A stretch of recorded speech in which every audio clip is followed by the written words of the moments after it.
All right, yeah, there we go. I even decided not to use my microphone tonight. I don't know. Can you hear me okay? Yeah, you good. Okay. Uh, I was like, man, I don't even feel like going through. I ran in the door to set up for the pod. I was like, man, let me get my ass in. Um, We live. what the hell? Okay, too much shit going on at the same time, man. I was that game last night, man. Ooh, man. Uh, da. Holy shit. Oh my bad. I'm tripping right now. I'm reading shit, y'all. I'm sorry. I was reading shit. My apologies. I mean, we waiting on Evan Almighty anyway, but actually we not waiting on Evan Almighty because if I was waiting on Evan Almighty, like if I was really waiting on Ev, then there's no way in hell that I would do this. Everything changed but the motivation. City to city, the same song on the station. Controlling the interest. Look how these kids dress. You cashing them. Yeah. Y'all already know what it is, man. All Purpose Podcast. We are back in the building. It feels weird to be doing this and recording it and not being live. I mean, I got so accustomed to doing Monday Night Live at this point, but I think this is necessary. Yeah, this is necessary. Absolutely. Man, I got my brother Phantom in the building. We still waiting for Ev to get here, but you know what I'm saying? Wait, I got Phantom in the building. What's going on with you, brother? Can't call it, man. It's been weird. Been away on a few Fridays. Yeah, I know, right? I know, right? Been Shit's away on crazy. some Fridays. Man, yeah, it's been I mean, for those of y'all that's been paying attention, I know some of y'all have because y'all been texting me or DMing me and asking me questions. Um, it's been some complications with the Friday recording schedule, but it's okay. Look, the flag ain't even wait for me to get deep in the pod tonight. It was like, fuck it, dog. We know we ain't no good. We just gonna go ahead and fall off. We ain't gonna make you look bad like that. But y'all already know who I am, man. Seven Da Pantha, aka the Carolina Hurricane, Ridiculous Slang, aka your baby mama's favorite rapper, aka Pod Strickland. You know what I'm saying? I gotta start with. I'm gonna wait for Ev to get here to start talking football. But the NBA is rolling. It's rolling. And I know it's still early, and that's the reason why I haven't really talked about it much because it's still early. But even though it's early, there are some things that are absolutely positively standing out. First of all, my Lakers proved me wrong. Well, they didn't prove me wrong. I didn't think they wouldn't do it. I only stated why I thought they shouldn't do it. But Ronnie James has officially been sent down to the G League, and I think it makes sense. You know what I'm saying? Like if you watched him play at all, like he's clearly just not. He's not ready. And when they played Minnesota, and as soon as he walked on the floor, Anthony Edwards started getting in his ear. You know what I'm saying? And if y'all don't know, Ant-Man is one of the most notorious shit talkers in the league. So um, he got in Bronny's ear, and it definitely had an effect. You know what I'm saying? And I think that kind of made it clear to people he's not quite ready. Not quite ready. I mean, not like that to know that, but you know, whatever. So I mean, I don't know. I know you had said something about that when we talked about it previously. So I mean, any thoughts around Bronny getting bumped down this soon? You know, figured it would. Figured it wouldn't wait. They wouldn't hold on to it that long. I thought it would be a little quicker, maybe, but no, I'm figuring about right about time frame. I almost thought it was gonna be after that first game. Like I thought they was gonna do the historical thing and then okay, get your ass down there and let's get you tightened up so you can be ready to ball. But It'll work. It's one of the moves that can work in the short term. You know, having that spot for somebody who can use it, true and indeed. also his development, and then also maybe for trade deadline purposes. Yeah, trade deadline purposes, that spot comes available too, probably. So it kind of works out that way. True indeed. That's real talk. Because JJ Redick is still having that same problem Darvin Ham has had, and I'm sorry, them fuckers ain't playing defense as well. So Yeah, that's and that I mean AD not being on the court hurts us defensively, of course, but I mean just overall the defense has it. I mean, but like let's think about it. Like just if we're being honest. And I have to be honest because I mean, despite the fact that I love my Lakers, I call it like I see it. we are not a strong defensive team at all. We're not a strong defensive team at all. We actually have a lot of liabilities defensively. I think D'Angelo.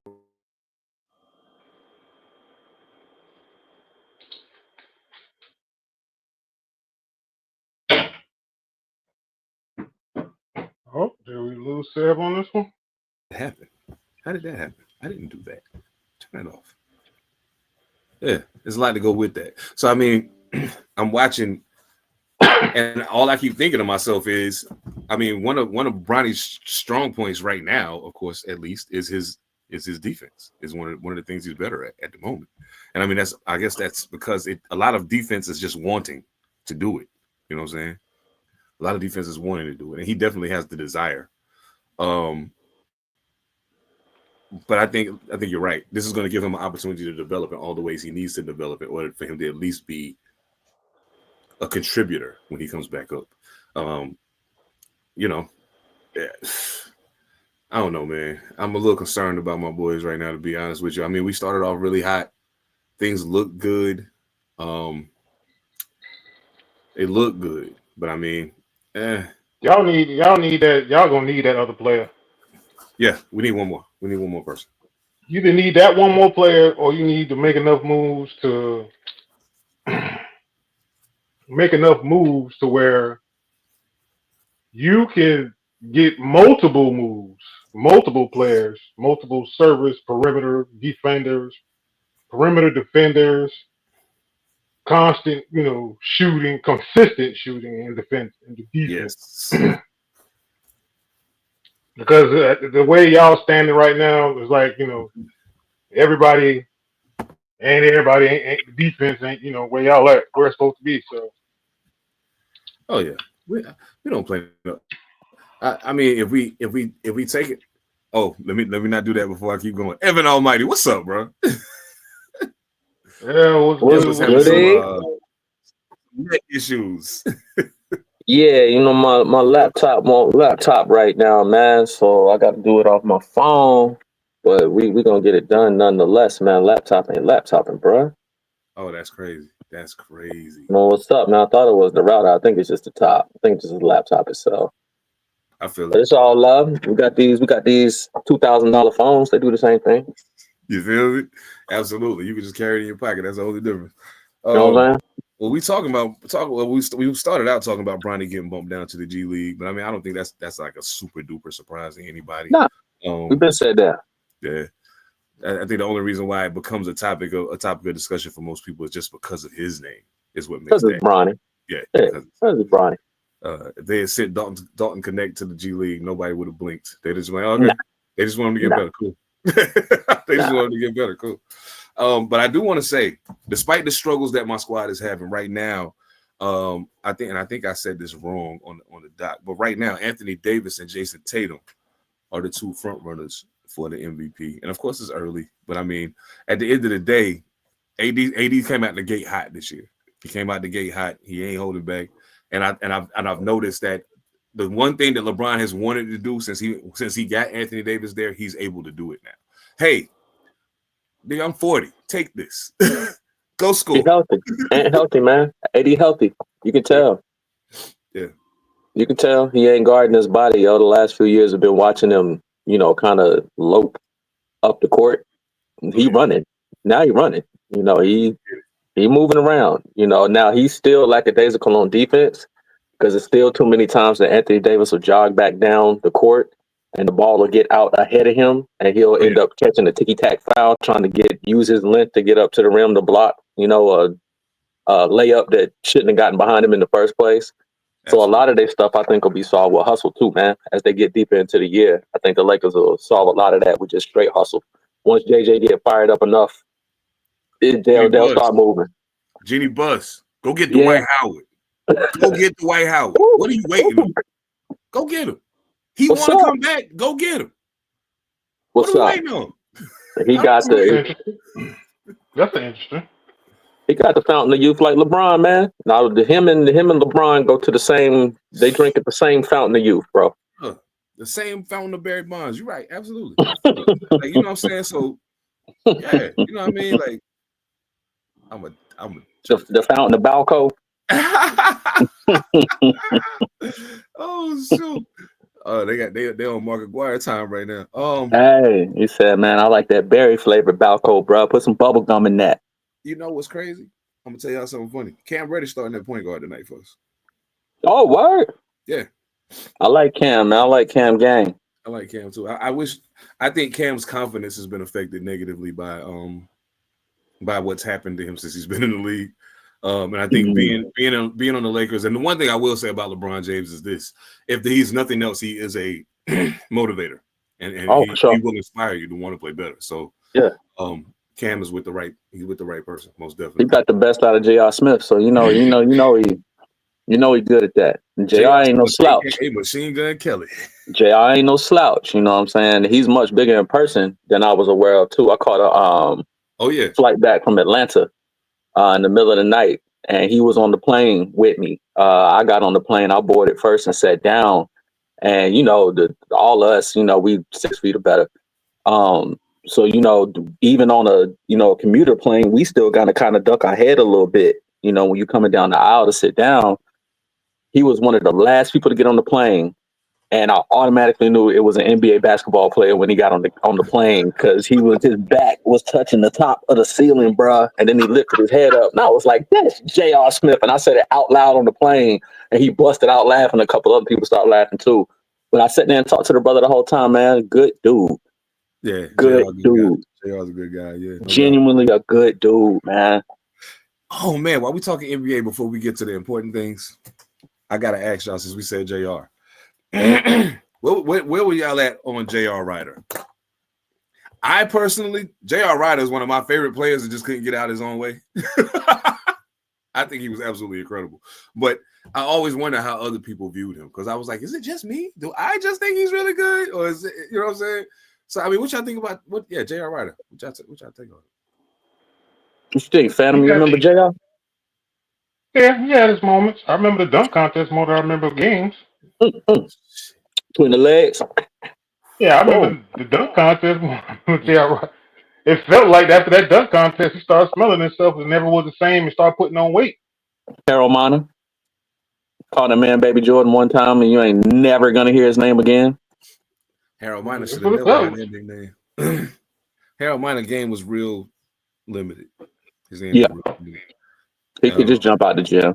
He's no J.R. Ryder, that's for damn sure. Isaiah Ryder, J.R. Ryder, whatever you want to call him. You know what I'm saying? I think the same thing happened to JR that happened to Sean Kemp, man.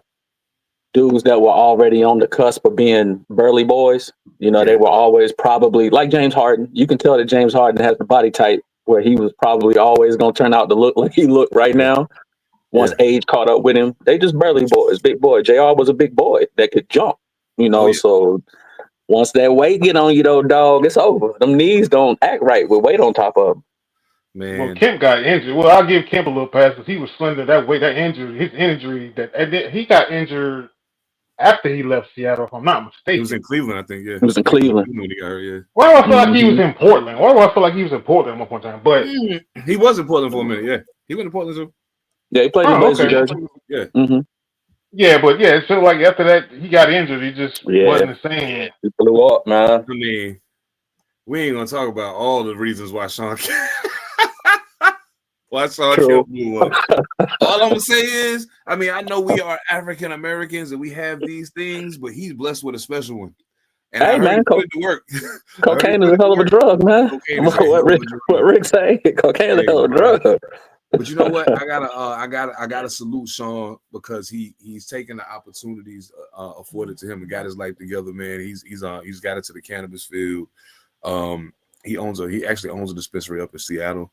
And if they bring this team back to Seattle like they're talking about doing, him and GP are going to be very much involved in what's going on up there. I think they may end up being minority owners. I think they're going in together to try to get a stake in that. What's the timeline on that? I think so. What they talking about now is they know they're gonna put a team in Vegas. That's a go. It's gonna happen. That's Seattle, the team Bronny messing with. That's the team Bron messing with, right? Bron wants to be one. Is gonna be one of the owners of in Vegas. Yeah. Once it's all said and done, yeah. and then Seattle's on the loop, and then they talking about maybe potentially fucking with Vancouver again too. Seattle gonna be the Supersonics again? Yeah, they're keeping the same name. Yeah, they That'd be need dope. to too, because man, do you know how bad people? Though, I'm gonna tell y'all something. I didn't understand. Wait a minute. Are you sure though? Because remember, I'm just asking. Are we sure they can do that? Because remember, New Orleans, when the Charlotte Hornets first went to New Orleans, they had to wait a while to get the naming rights back. So Well, nobody has one name more they right now. That's why they be able to do it. Nobody so has. the The naming rights. NBA owns the name. No. I'm saying like New Orleans had when they moved them, they still were the Hornets, and then when Charlotte got the Bobcats couldn't be the Hornets again. Yeah, it took. They were the Bobcats for what, 7 years before they could switch their 7. name? Yeah. Because I think the naming rights went to New Orleans, went to the city of New Orleans also. So that's not a thing, Seattle? Yeah. So when they because Seattle when they moved, they changed their name. So that name was just up for grabs. Because remember when the Hornets left, when they that's right. They kept the name. That's right. When they went to when they moved to OKC, they changed their name to Thunder. They became the Thunder. They were never the Supersonics in OKC. Yeah. Okay. I forgot about that. At this point, if they had done that, they've been the Thunder long enough now that the hold would be off of it. Gotcha. So gotcha. I see what you're saying. That's dope. Oh, cuz I gotta ask y'all while we talking basketball. Joel Embiid. I will admit, I ain't a super huge Joel Embiid fan. I admit he's a very talented basketball player. Don't get me wrong. I'm not taking anything away from his ability to play basketball. I just don't like him. That's all. I think that if he was 6'9", he wouldn't be in the NBA. I'm joking. But so Joel Embiid apparently has some beef with a reporter out there in Philly. And this I'm not even going to say the reporter's name. I just looked it up a second ago and I was like, you know what? I'm not getting ready to even talk about you because what you did was some whole shit. But you can't bring a man's family into the equation when you start talking about how he's performing or why he's not playing, so forth and so on. And when you do it and that man is 7'3" or 7'2" or whatever the fuck he is, 300 and some odd pounds, and he tells you, dog, if you do it again, it's up for you. I would think that any rational person would be like, you know what? Maybe it just ain't worth it for me to do this. You know what I'm saying? But however, this particular reporter felt that it was important enough to him and his pride for him to continue to poke the bear. Joel Embiid shoved him into a locker. It's just funny as hell. He did catch a suspension, but I was like, dog, the suspension means nothing. He already said he wasn't playing back-to-backs anyway. He wasn't going to play. What difference do it make? But then again, it does affect you in games that aren't back-to-backs that you're not playing. But he'll be back next week, I believe. But it's just 3 games. Yeah, he'll be back next week. So it ain't no big thing. But like, so here's my thing though, because now technically we are a part of sports media. Technically,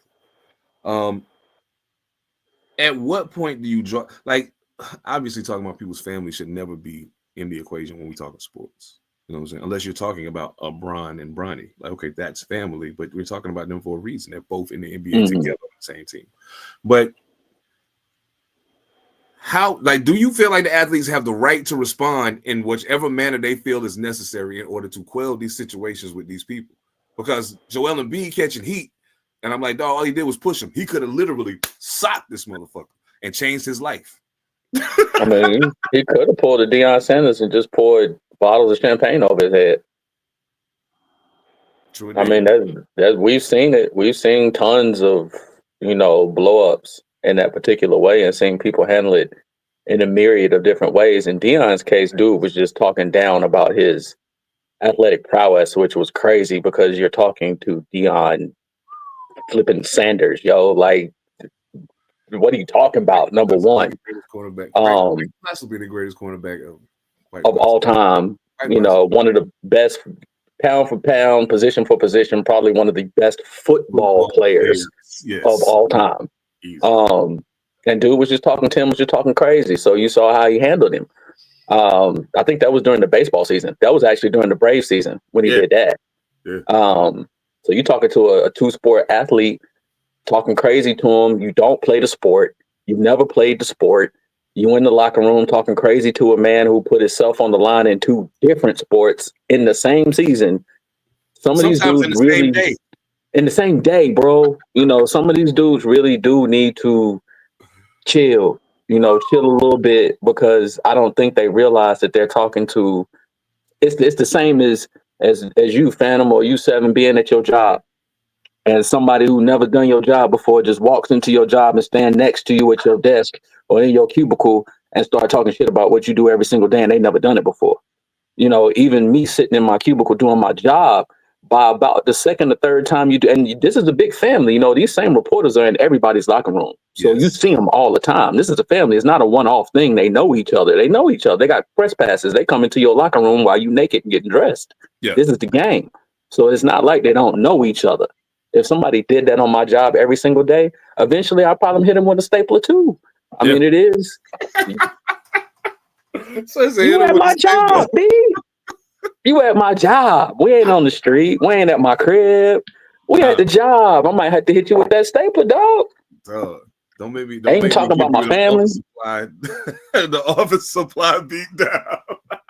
I had to hit you with a stack of blank printer paper, bro. I'm gonna have to hit you with something. Like, you got to get out of here, man. You talking about people's families, yo.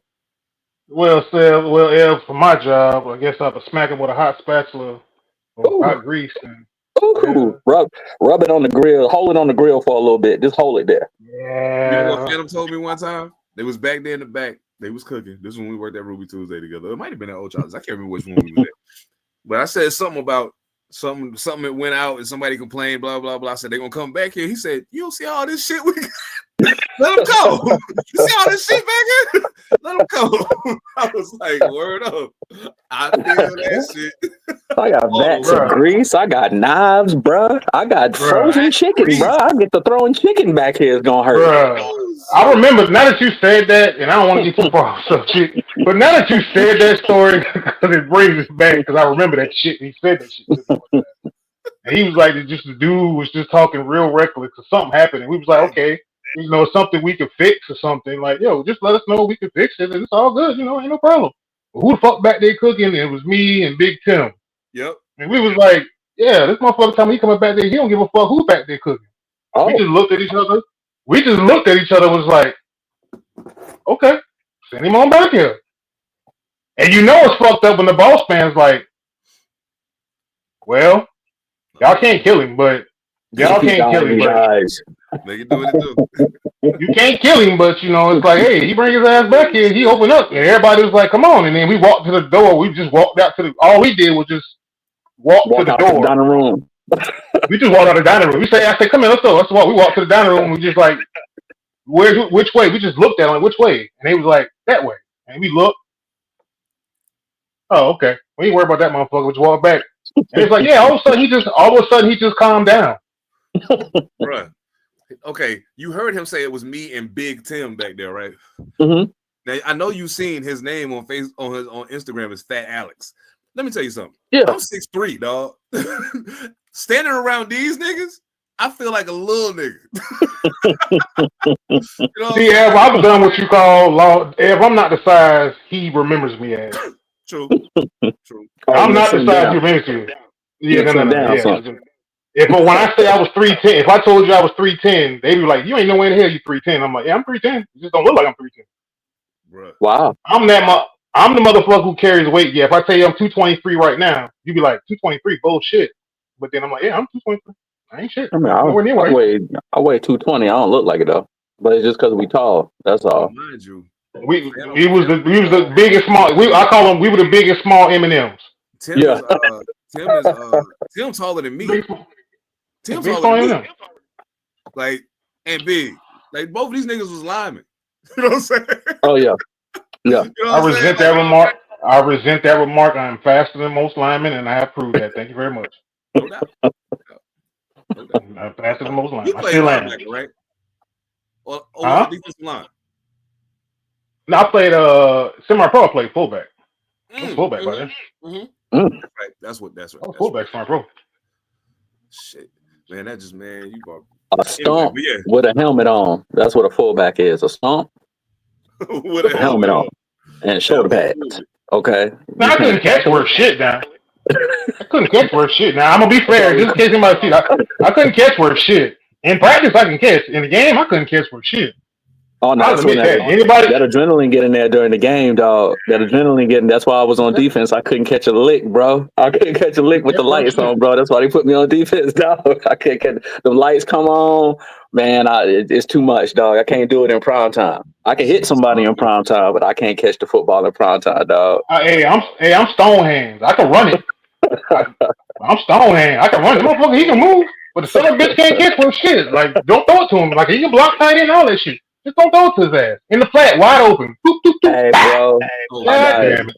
I got ear hole one time, dog, on offense, and that turned me into a defensive player for life, dog. Gave me alligator arms and the whole nine. I ain't reaching out there to catch that ball. You crazy, dog. No. This is how one of the coaches described me to another coach that was asking about me. He said, so what is he like? He said, well, at the time I was 6'1". He's like, he's 6'1". He only weighs about 173 pounds, but he's fast as hell, and his hands like fly paper. He can run every route on the tree. Do what you want with him. He can do it. I was like, word? Thank you. I appreciate it, because you don't know how far I had. Dog, I didn't even start playing football until I was in the 9th grade. Oh, wow. You know what I'm saying? I didn't even start playing football until I was in 9th grade. So, like, word about me. Can't catch a cold, dog. You were 1 year ahead of me. Like, and that's the wild. Like, I was a basketball player. You know what I'm saying? And I was a baseball player. I just played football for the girls, man, because girls didn't mess with the baseball players. They didn't see us. They didn't know us. We got no love as a baseball player. Basketball boys, football boys. Oh, yeah. Here's the fucked up part about it. See, I'm the baby. Oh, I'm playing with everybody. I'm in the yard playing with I'm Big Baby. I'm the motherfucker playing in the yard with everybody else. I couldn't play football until the 8th grade, and that took a goddamn intervention for mama to let me do it. Oh, wow. Now I'm out here in the backyard, in the streets, and playing with everybody else. Why can't I go play? Nah, hell no, no, hell no. I'm like, that shit took an intervention. Like, literally, my daddy and my brother, my daddy on speakerphone, my brother. Your mom didn't want you to play. She bucked that shit to the 8th grade. Oh, wow.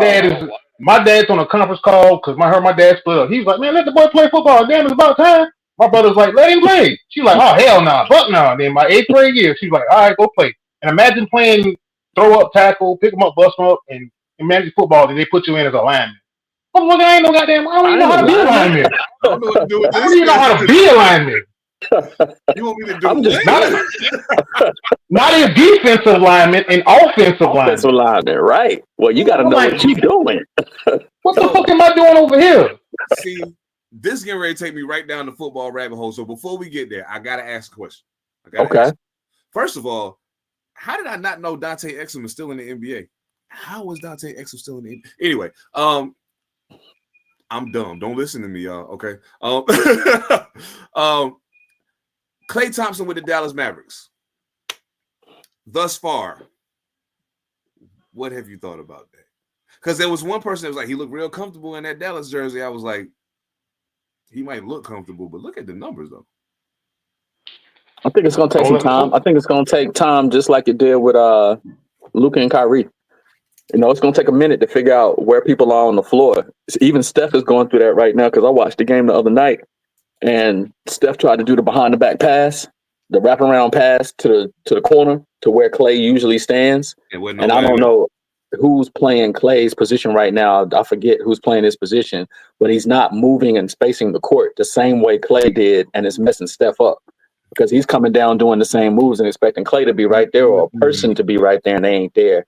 Yeah. Some of that is happening with Klay in Dallas because he's used to coming up the court with Steph. He's used to what Steph is going to do with the ball. He know where to run, where to stand, where to be. Kyrie got that thing on the string. Oh, yeah. Luka going to do what he do. So Klay right now is kind of just in no man's land. You know, just run to your spot, be where you're supposed to be in the offense. And if Kyrie don't feel like shooting it, maybe he'll kick it out to you. If Luka don't feel like going to the rack, maybe he'll kick it out to you. I don't think he's ever had to play in that dynamic before. He knew Steph was going to give him the ball. If they double me, boom, it's going to Klay. And I'm going to get a free three-pointer because Steph got two people on him. So it's gonna take some time for them to figure out, man, how to use that man like they're supposed to. They ain't gonna be able to use him the same way Golden State did. Man, I feel you. I think it's a good thing. You think it's a good thing for him?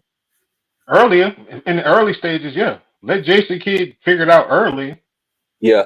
And as it comes along, because, Clay is up there and, Clay's injuries and everything else, Right. let Clay just kind of find his way in it. Let them find their way Yeah. in it. And then as it progresses, then, let's see how it progresses. Yeah. Clay's not, Yeah. Clay has to find Clay is like a rhythm shooter / shit. Fuck it. You give him a look and let 2 go in. 1 to 2 go in. All right, It's a goddamn. wrap. It's about to You're be a in long for a night. hell of a night. Yeah. It's a wrap. And his responsibilities are no longer the same, which is a good thing because that's Kyrie's and Luka's responsibility. Right. So Clay can do a whole offensively. Clay can just be Clay. Yeah. Within the system, within the fabric of the Mavericks. Defensively, that actually might help Clay a little bit. Mm. It might, because that offensive load kind of goes to Kyrie and Luka, and he just has to do a little. So I think that can help Clay a little more defensively. That might help him get some of that defensive magic back. You're right. Yeah, tell you. Mm-hmm. He can do the spot. I'm not the spot defender, but kind of a help defender, kind of pick and choose pick and choose the spots and how he does it. So that can kind of help. It can kind of help both ways. Yeah. I feel that. Jason Kidd has to just find the niche, they have to just find the niche, which is early. So nobody really shooting. I don't think shooting ever. If you a shooter, you a shooter. It never goes out of style. So I think that they just got him on the roster, keep him healthy, and let's just get to the playoffs. Let him just be our Ray Allen in the playoffs. Our safety valve. Hey, stand him over there in the corner. He'll make more than he miss, and that's all you can hope for in this league is that he's gonna make more than he gonna miss. He gonna hit 2 out of 3. Yeah, that's great odds, bro. If I'm Kyrie, I'm the happiest person in the world right now, man. Put him on the probably the second, the third best, scorer on the other team a little bit. There you go. That because the 2 big fellas in the middle, well, the 2 forwards, they can stay in the middle of the paint and they can perimeter defend too. So. Yeah, he's sitting in a pretty good spot, Yep. Nobody, to me right now, nobody really looks terrible for the first few weeks, sort of. No. Some teams look like they look, and it's so early that, you talking about the Lakers. Lakers look kind of good, but just AD had that load, and he got a little, ankle injury or something like that. Dead couple days ago. He's back tonight. He's back tonight, so yeah. He tweaked it. Yeah, he tweaked it. Yeah, I mean, the one that, then I honestly, now I ain't gonna lie now, the one that's, ooh, jeez, I saw that post person. Them goddamn Thunders. Ooh, Lord have mercy. I saw that shit. I was like, okay. You know what? That's a team, bro. That's a team right there, bro.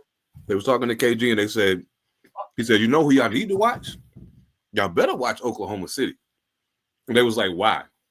And he was like, not why as in bullshit, but just explain to me why you said that. He said, dog, I watched them play the other night. They got 7 dogs on their team. 7. And they all under 25 years old. Y'all better watch them boys, because while y'all worried about is OKC going to be able to get it done, they like, well, fuck, I'm 21. Even if you win this year, how many more of them you got in you? We got a whole lot of them. Long as we can stay together, we got a whole lot of them. Let's go. No, I don't think seeing what that team becomes with maturity and playing together for extended amount of time. OKC gonna be special, yo. They're gonna be special. No, I'm gonna take Wemby over Chet always. It's never not gonna change. No doubt. I do that. But Oklahoma City, dog, is sitting in a position. I don't think people understand how they're sitting when you say that. They're sitting in a position, dog, where they literally have young assets, young talent on the floor, on the bench. Yes. And if they really wanted to, they could literally go to the trade deadline and go pluck somebody and bring it to their team. Literally, if just a hypothetical, if Giannis says tomorrow, I want out of Milwaukee, Sam Presti, if he thought it would help his team, Sam Presti has the assets and a lot of assets to say, all right, now come over, see. Let's go get them. Yeah, We'll give what they need, and we can pluck them and still keep damn near 80 to 90% of that team together. I think that's the only way that you can get a legit superstar to OKC is to pay them so much money that they can forget where they're living.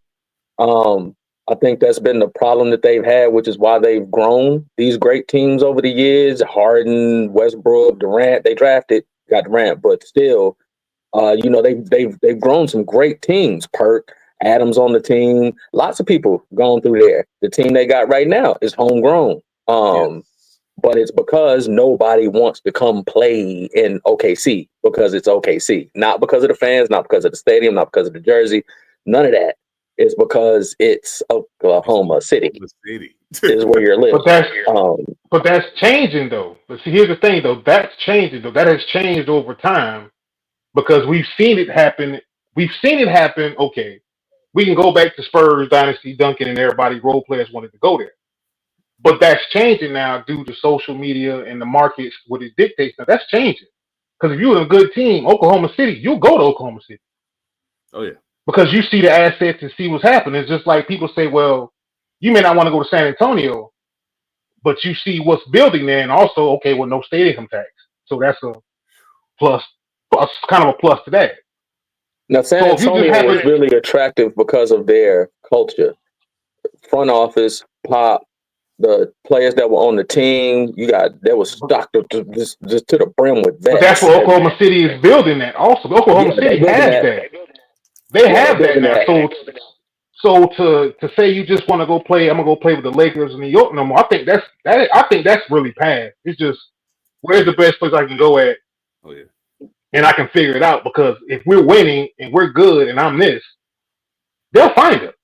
Yeah. Just like people who watch our podcast. If we do what we doing, they'll find us. They'll find me. I'll be able to do that. I'm so glad you just said. Side note, I know what your Lakers need to do, bro. Y'all need to give up D-Lo. Y'all need to give up a pick, and y'all need to give up some dough. Send him to Atlanta and go get Trey. Because Trey playing crazy right now. He is playing out of his mind. Yeah. Trey's playing crazy right now. He just turned up on the Knicks the other night, and he deserved to say whatever he wanted to say because we had that game, and Trey went out there and just put some ice cubes on us right quick. That dude is special. He's too small. He's still too small. He looks like Steph Curry when he first entered the league. He's still too little. Steph still look now. Shit. Yeah. Steph got some muscle on him now. Steph a little bit bigger now. Yeah. But Trey he still got a boy body. He can't go nowhere near the paint. He can only shoot the ball, but he's playing crazy right now. If the Lakers get rid of D-Lo, you got Bron and you got AD. AD is at full strength. I'm not going to argue with you because bring that gun over there, man. Now the only problem I got with that is I was just about to say D'Angelo Russell's is a defensive liability. So is Trey Young. So it don't fix that problem. However, that's why I said Trey Young is a far more consistent scorer than D'Angelo Russell. Than D'Angelo is. Yeah. So I feel you. And three-team trade. Who would you put in there? I don't know I would say 3-team trade. I'm adding. Okay, let's just say y'all say Trey Young, right? Mm-hmm.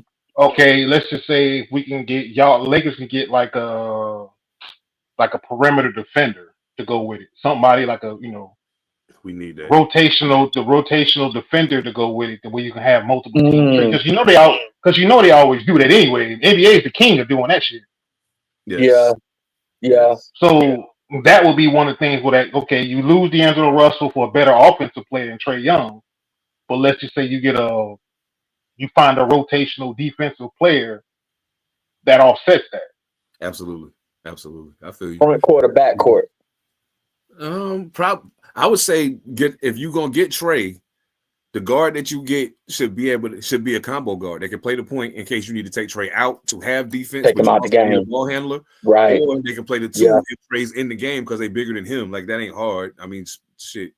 I wouldn't mind going against somebody like Kyle Lowry, man. Go pick you up a vet. Go pick up Kyle Lowry. Put him beside Trey. When you got to sit Trey down, you can still bring Kyle in the game. Good game manager. He can hit his shots. Good free throw shooter. Vet. Got a ring. That would be a nice. I want somebody better than that. I want somebody Who to would you give me take? somebody that's. I can't think of who, but I'm thinking of a stretch four, a combo Mm, stretch I can see four, that. I can see that. something that's I can see something that. that's more of a stretch that you can. Cause see, then think about it like this right here. You can have Trey at the point. You can rotate Bron hell wherever the fuck you want to put him. Yeah. AD's gonna stay where he's gonna stay, and then that whoever that stretch four is can kind of be that defensive. That Dang, you're defender to right. go I don't along even with know what who I Bron. go. Well, I can't think of it on top of my head, but I'm just thinking that well, you know mold who of a You that. player. say stretch four, would you pick up Dwight Howard? Because AD on the He floor, so said you that. can. Yeah. Well, I'm taking I Dwight mean, Howard and moving Anthony Davis to the four. but Absolutely. To the see, you don't four? even have to do that with Dwight. Dwight Howard's a fucking free agent, so Yep. you can literally just Oh, yeah, that's bring right. him in and work him out, and just say, "Hey, shit, just do you. Cool. I don't need you to do shit, but just That boy. defend the So what you rebound. do? Play That's defense. it." Play down the Now you ball. talking about Kick it out. revamping the team? That'd be That's all you gotta do. crazy, yo. Yeah. Oh, crazy. The Suns have won 7 in a row. Yep. And I'm saying this for a reason because I got a homie that's a Suns fan who is going to watch this tomorrow morning. And Albert, listen to me. Do not let these niggas fool you. Stop letting them fool you. They not getting ready to win shit. I'm telling you that now. They not getting ready to win them nothing. But it's gonna look good until it don't. It's gonna look good until it don't. I say that for a reason. They won. They beat. Who did they just beat tonight? They beat. They beat Dallas. They're playing the Mavericks. They're playing the Mavericks. Oh, it's over They with. beat Dallas by 114, 113. Okay. I want you to hear this stat line though. 5 for 13. Okay, hold on. 34 minutes and 32 seconds played. 5 of 13 from the field. 1 of 8 from 3-point range. 2 from free throw range. Not bad. 6 total rebounds, not bad. And he had 12 dimes. Scored 13 points, but he was a minus 17. Oh, That's Devin Booker. that's horrible. That's Devin Booker. Bradley Beal was 6 of 17, 35.3%. So of their big three, 2 of the big three shot under 40%. Kevin Durant, of course. I mean, Kevin Durant is a walking bucket. There's nothing unless you are going to defend him like Tatum and them defended him in that playoffs when Boston beat them. Unless you're going to be in his shit and play him like that, there's nothing you can do with him. He's going to score. That's all it is to it. Bank on it. He's going to score. But if you can make the other two shoot like that, you still got a shot. You still got a shot. Now Nurkic was 6 of 12. He was 50% from the floor. He scored 15 points. Like I think Nurkic works for them. Here's my thing though. When I look beyond the starters and start traveling down the bench further and further and further, I'm like, Grayson Allen was 0 for 4. I mean, O'Neal had a good game. He was 7 for 8. Not bad at all. Plumlee was 2 for 2. He ain't gonna give you a gang of points, but he is gonna play good defensive rebound the ball for you. Bol didn't play. Morris didn't play. Now the flip side of that, I'm gonna read you another stat line. 4 for 13. Wait. 33 minutes and 46 seconds played. 4 for 13 from the field. 30.8% field goal percentage. 1 for 7 from 3-point range. 14.3%. 3 for 3 from free throw line. Not bad at all. 4 total rebounds, 2 assists, 12 points.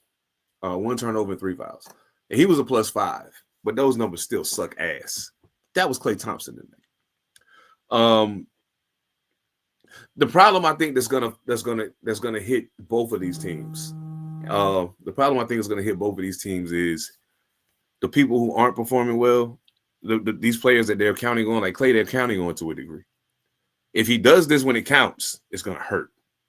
If Devin Booker and Bradley Beal do this when it counts, it's gonna hurt.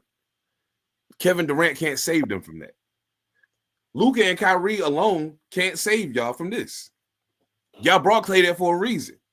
Y'all know y'all needed more firepower. But when the firing pin is broke, what you gonna do? What you gonna do? What hurts Phoenix to me is, they now have a point guard that distributes well. Point guard is one part to me. And I bring it back to this, which I like Mason Plumlee, Nurkic, and them inside big boy, especially Plumlee. He's gritty big boy, get in that middle and bang with anybody. But I feel like Phoenix needs that. They need like that extra perimeter defender, stretch defender, somebody. It's like, oh shit, who can I name? I got one for you.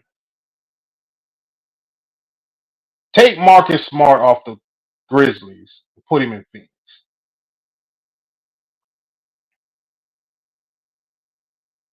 When we was talking about the Lakers, that should have been the one. Marcus, yeah, that's a good one. Take Marcus Smart. Marcus Smart is that kind of dude. Like I know Memphis is built for him. Boston was built for him. Memphis is damn sure built for him. But like take a guy like Marcus Smart, for example, and kind of put him in that Phoenix type of shit. It's like Phoenix is missing that, or just like a good ass, like a mean ass, a good like what's the point guard name? Because they moved Book off. I can't remember. I'm blanking on the point guard that's starting for Phoenix now. Shit. But point guard was one problem, and just give me that dude. Give me that like Marcus Smart. Give me that motherfucker that just can be like, all right, he can defend, shoot threes, and just like give me that stretch guy.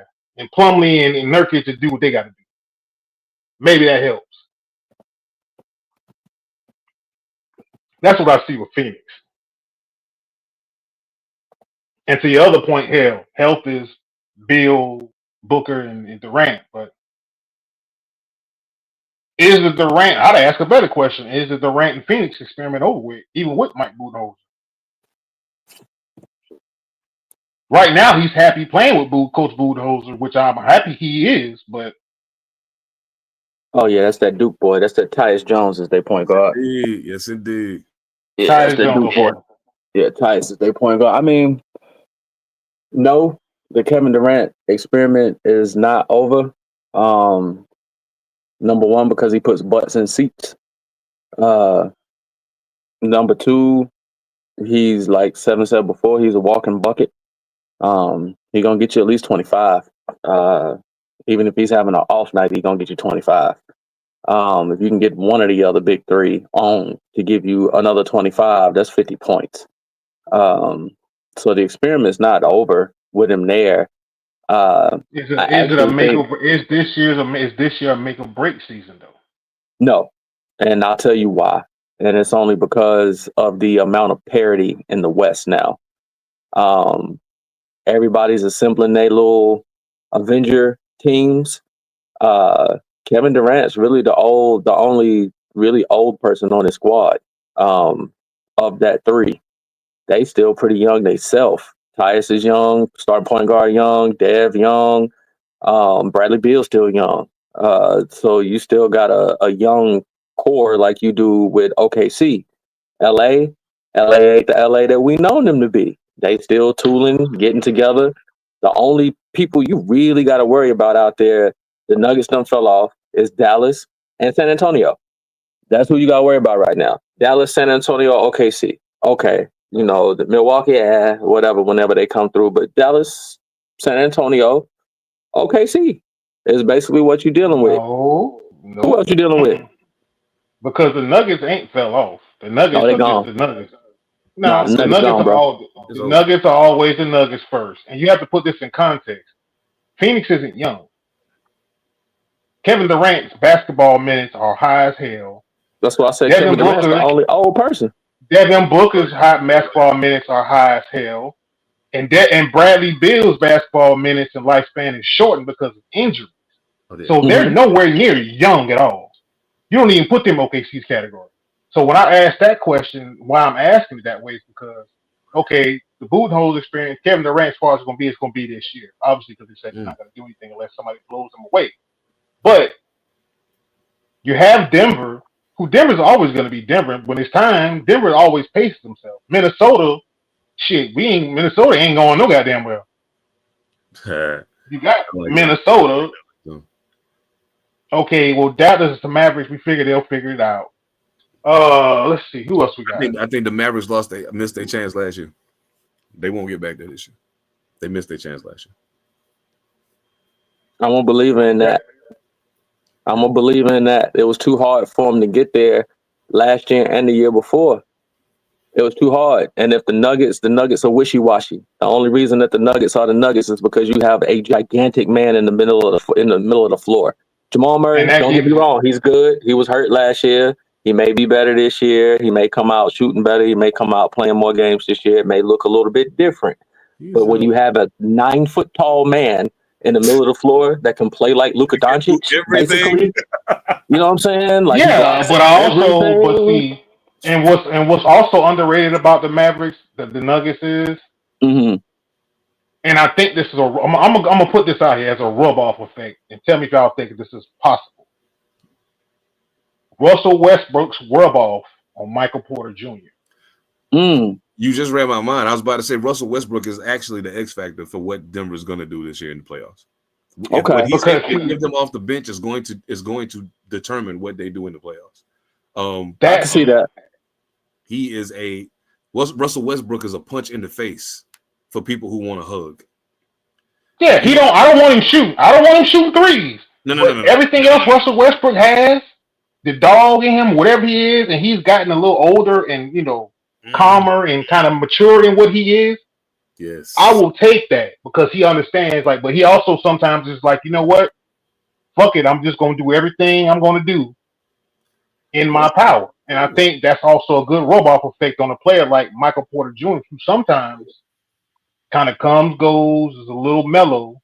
Yes, very mellow. I think to have Russell go downhill, because the advantage of having a 9-foot man in the middle of the floor is that if you have a guard that goes downhill, even if he misses, your 9-foot tall man is going to get the rebound. Clean it up, yeah. And if you can pretty much bank on Russell Westbrook doing 500 miles an hour down to the goal every single time with Jamal Murray waiting out there to get a kick out because he can shoot.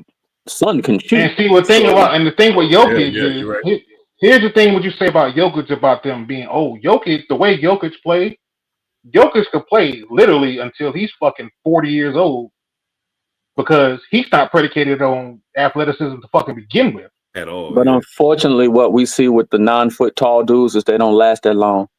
They can't play. Well, he ain't that. They'll have to he ain't that damn. He ain't taller than. Okay, Jokic is not as tall as Embiid. Embiid is taller than him.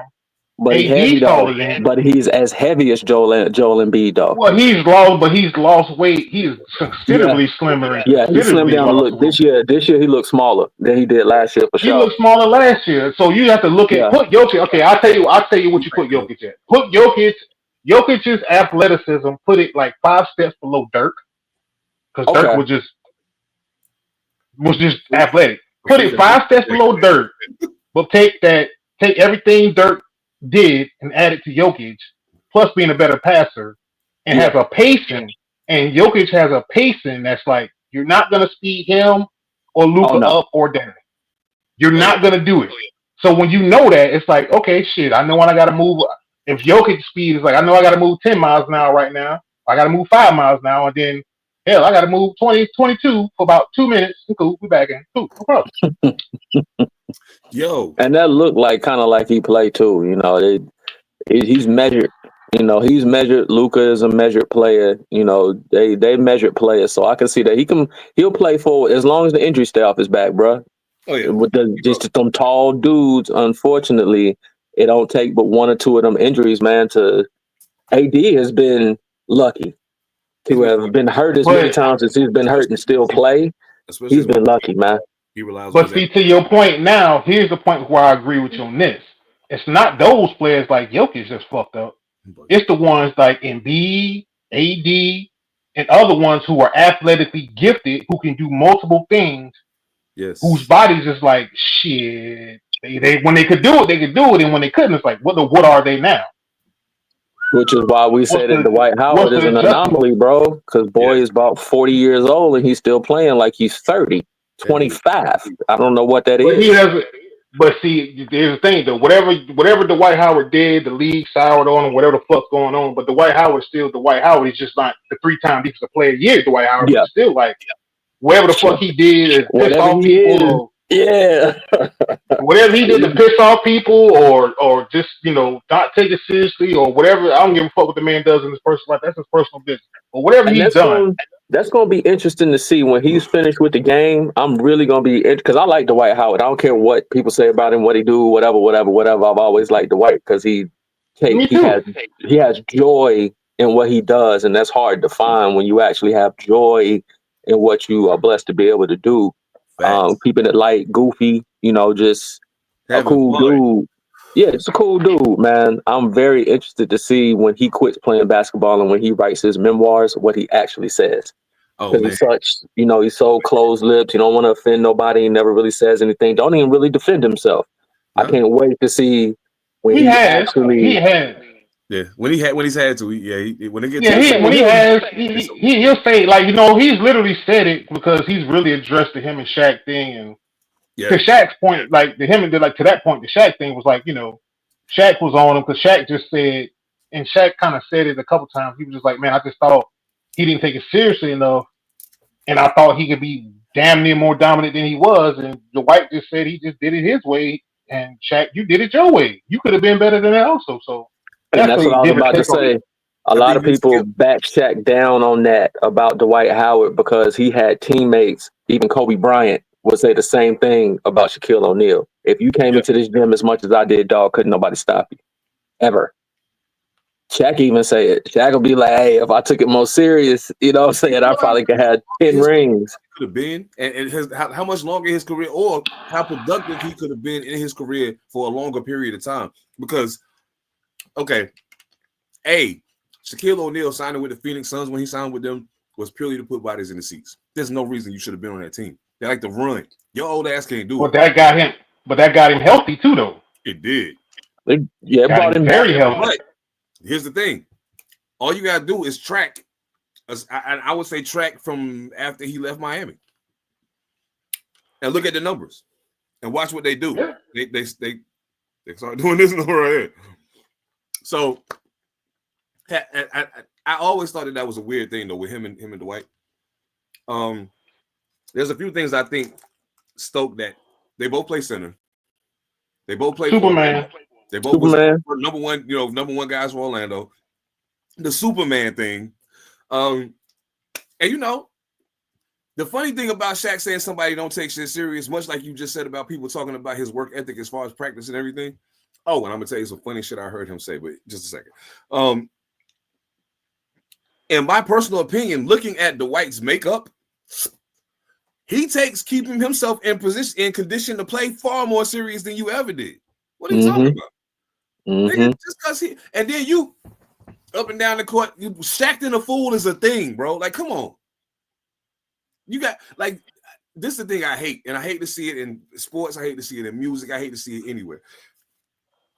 Yeah, I know you did it the way you did it. Cool. And you were great the way you did it. Absolutely. But I'm great too. And I was able to be great, different than your great, but it was still great. So what's the problem?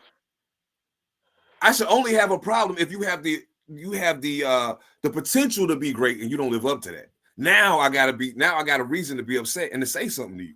But if you've been defensive player of the year all these times in a row, you led your team to the finals. That team should have never been in the finals. You took them there. How can I? I think Shaq had a problem. Well, go ahead, Phantom. Well, I was gonna say two things. Well, the Superman moniker and that part, but I also do it this way when it comes to Shaq. The man you wanted to chase from the past, which is Wilt. Wilt played later in his career because, say what you want about Wilt. Wilt has almost become a mythical fucking figure in life. Like, we know he lived. We know he existed. But Wilt, even what you say, he slept with over 1 million women, 1,000 women, and did all the shit he did, Wilt still played that way. You was chasing Wilt. And to this day, I think he's referenced something to the effect of he wanted to chase Wilt, Well, if you want to chase that man, that's a hell of a lot of work to chase a motherfucker like that. Man. But I don't knock Shaq. Like I say, it's not me knocking Shaq because I understand some of what he's saying. I don't always agree with it, but I do respect it because I'm like, he's coming from his perspective. But the Dwight's also like, yo. But the thing is, Kobe also kind of killed that with the Dwight too. So there's that. Yeah, he did. I think it's twofold. Looking at Shaq's career, Shaq had a long career. He skipped college and came straight into the league. And he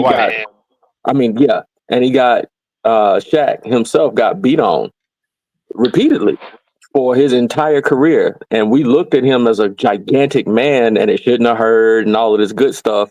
But he came into the league during a time where the OGs were still playing and they was beating on him, on a regular basis. By the time he got to Miami, I think that was a pride thing in Miami. You playing with Spoelstra, you playing over there with Pat Riley, you playing with Dwayne Wade, you playing in a storied franchise. He couldn't come playing with Dwayne Wade was like playing with Kobe. I can't come off playing with Phil Jackson. I can't come off the pedal right now. I still got to be Shaq. I still got to be the man because I'm on the team with some dogs.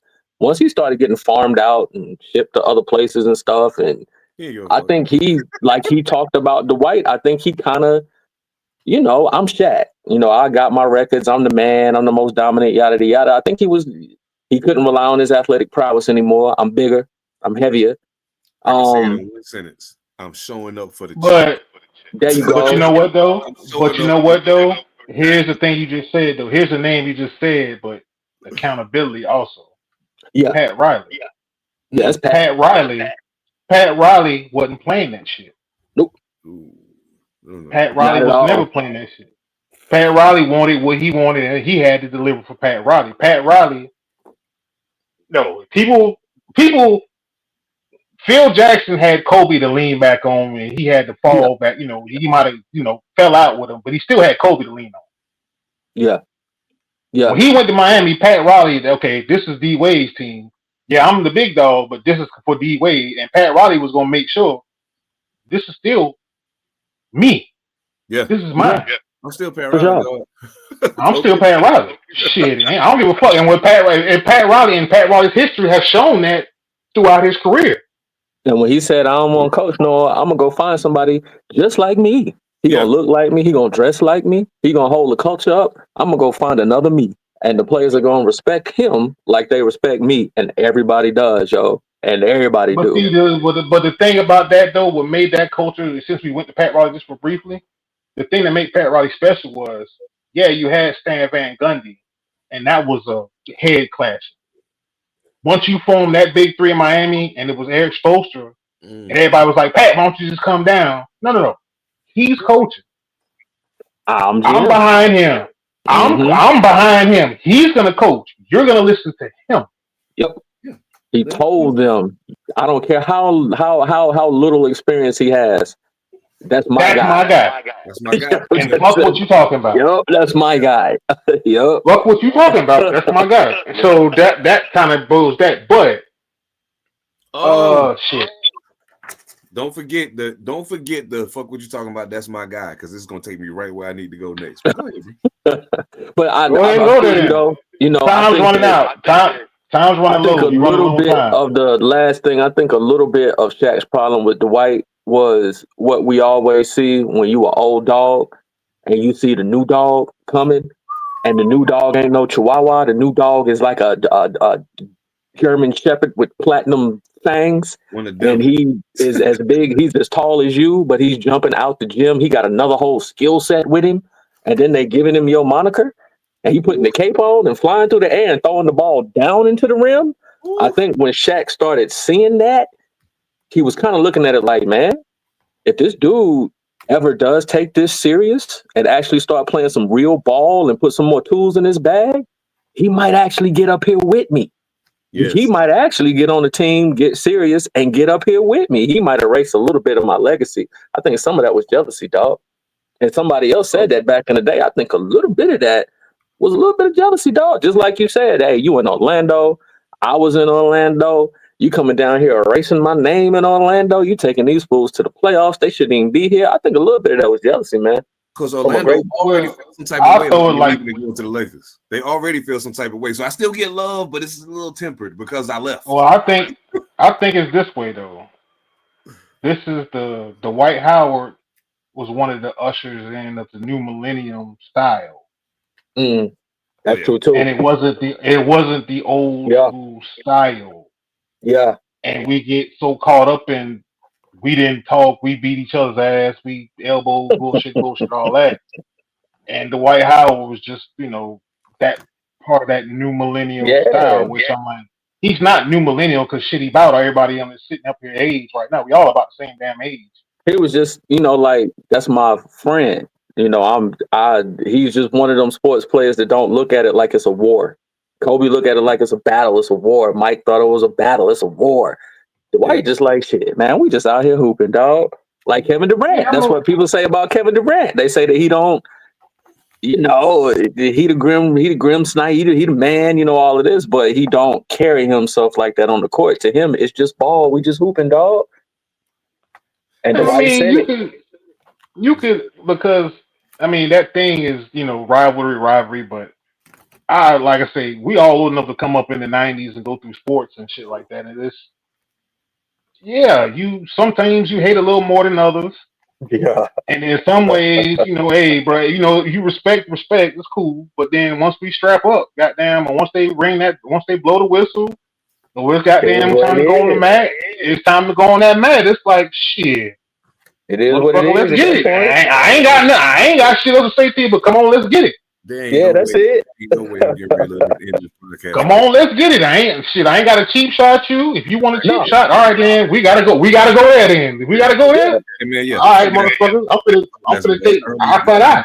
Y'all do y'all thing over there, NBA. Yeah. Whatever. Fuck all that. The Baltimore Ravens won last night. My pick for the Super Bowl fucking won last night. We beat the Cincinnati Bengals. They was losing. The Bengals beat themselves. First half did not look good at all. Bengals beat themselves, bro. Ooh-wee.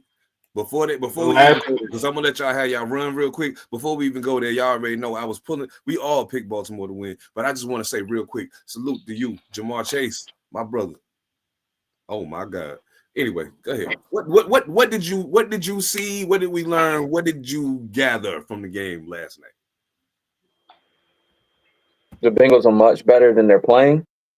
They're much better than their record indicates. Their team is much better than people think they are.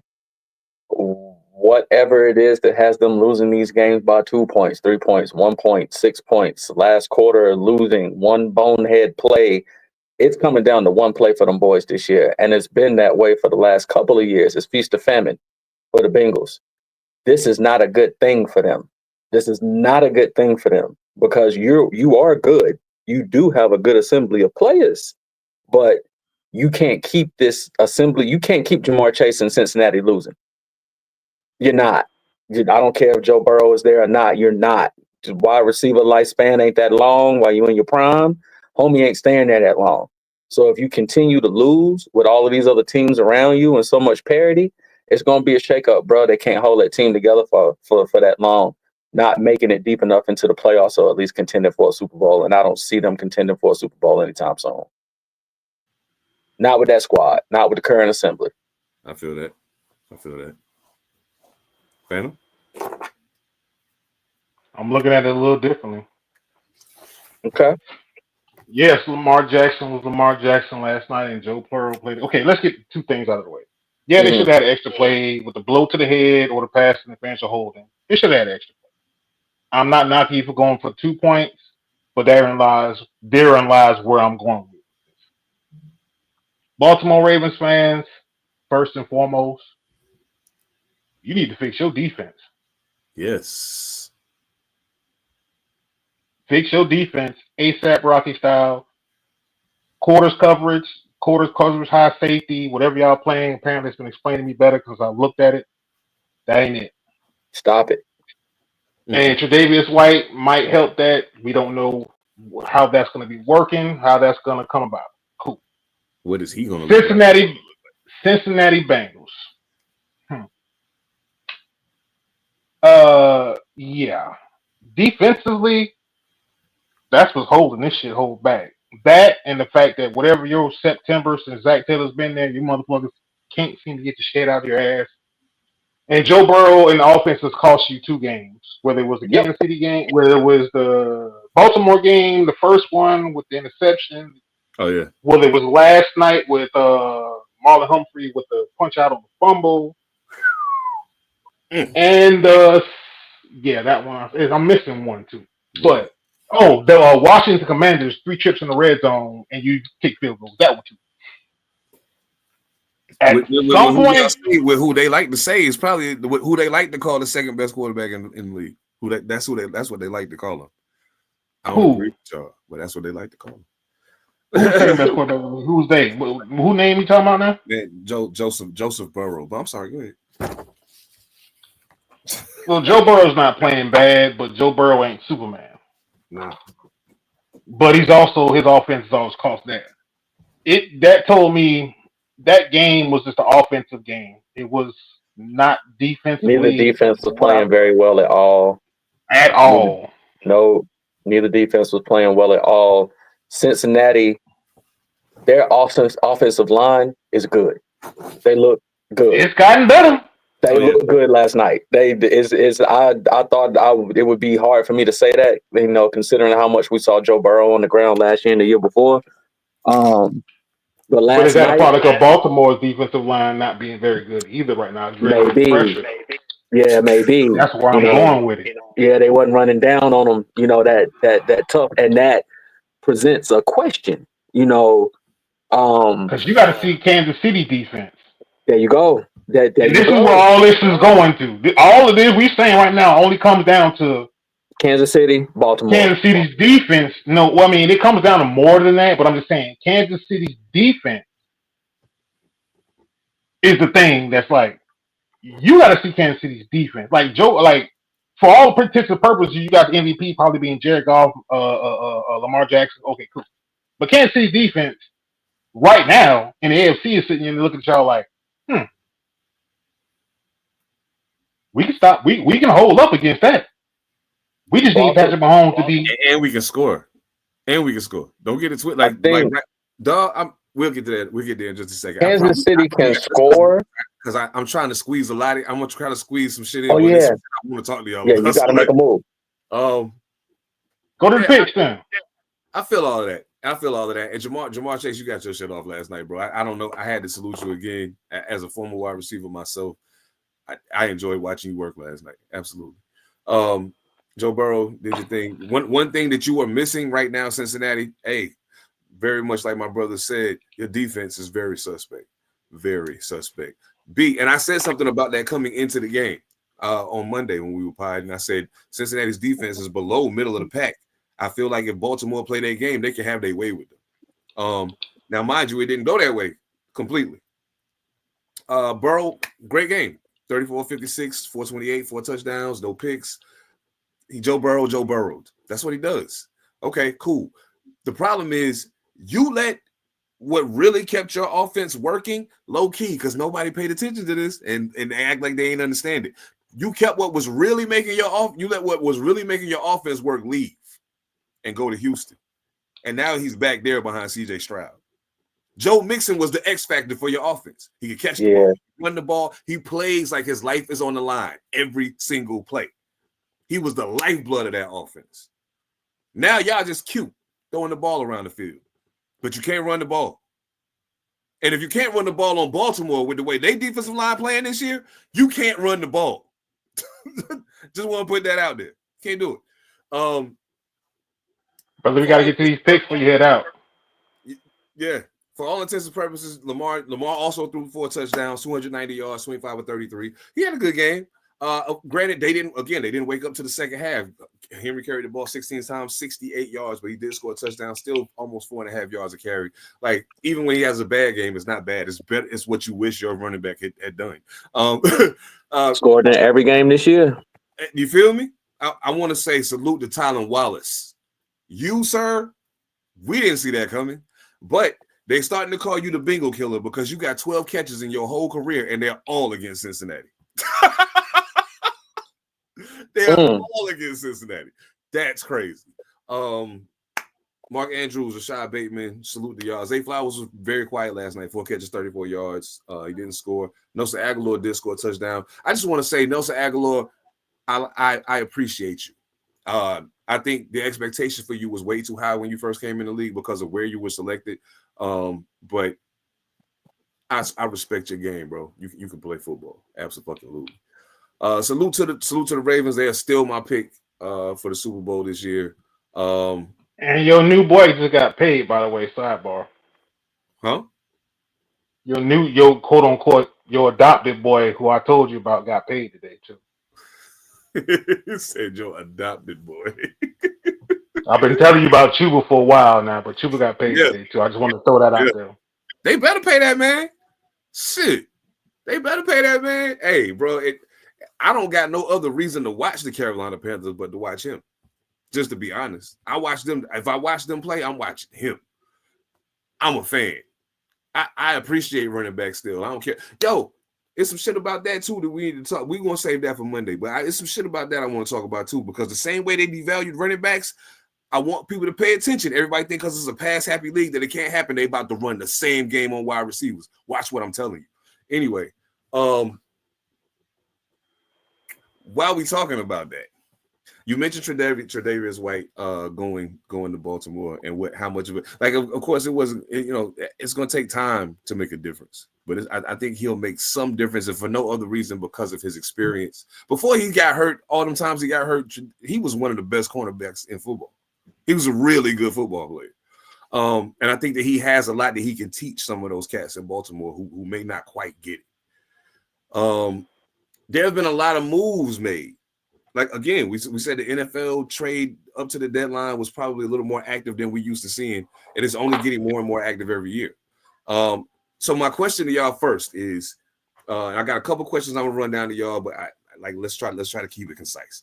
First of all, out of the moves that were made that you can think of off the top of your head, which one do you think is going to have the biggest impact on the success of the team that they're playing for? Maybe not right now, but long term. And long term meaning to the end of this season. I won't say looking forward because some of them their contracts end after this year, and we don't know if they're still going to be there. Marshawn Lattimore and D-Hop.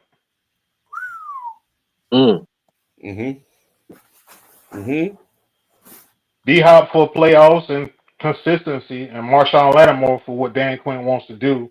And the fact that he's not playing this week means they're going to acclimate him to the defense and put a role on him, give him a specific role, a specific strong role to what Dan Quinn wants to do. Yes. And I think I'm with you with the same players. That's a good assessment right there. Both of them. The only other one I'm going with, that's third, is Detroit getting the Darius Smith. That's the Darius Smith. That was a good one. Go hunt. Yeah. But in the overall defensive scheme, Marshawn Lattimore on that back end of Washington. That's going to change the game right there for them, man. Yeah. That's a shoe-in for, I ain't going to hold you. Philly playing good ball. I ain't going to hold you. Philly playing good ball. Jalen's starting to look halfway like he used to look. He's starting to pump his fist more. He's looking inspired out there on the football field. I told you early in the season, last year, the boy looked hurt. The eye test, the boy looked hurt. That team looked about right, and Saquon is jumping over people backwards, bro. Yo, bro, that's looking crazy out there. If that offense starts clicking at the right time, man, we're gonna have some really great games going into the playoffs, man. Philly, Washington gonna be real nice, man. Man, yeah, I'm looking forward to that. I think I'm going with Darius Smith, probably first off. But I also am very, very interested in seeing what happens with Jonathan Mingo in Dallas. Very interested in seeing what happens with that. And the main reason why is because Dak's not playing, for one. Brandon Cooks is hurt, for two. Somebody has to fill the void because Turpin and whoever the other kid, they're not getting it done. So now you're in a position where you get an opportunity to prove whether or not that high draft equity that was spent for you was worth it. Maybe where you was at wasn't gonna work, and that's okay. That's okay. Now you get an opportunity, and you get an opportunity to do it without the person who would be eyeballing the people he used to. Cooper Rush is in there. He just coming to play. You don't owe nobody shit. He just coming to play. So stop killing Mingo, everybody, please. Stop killing that young man. He's in this.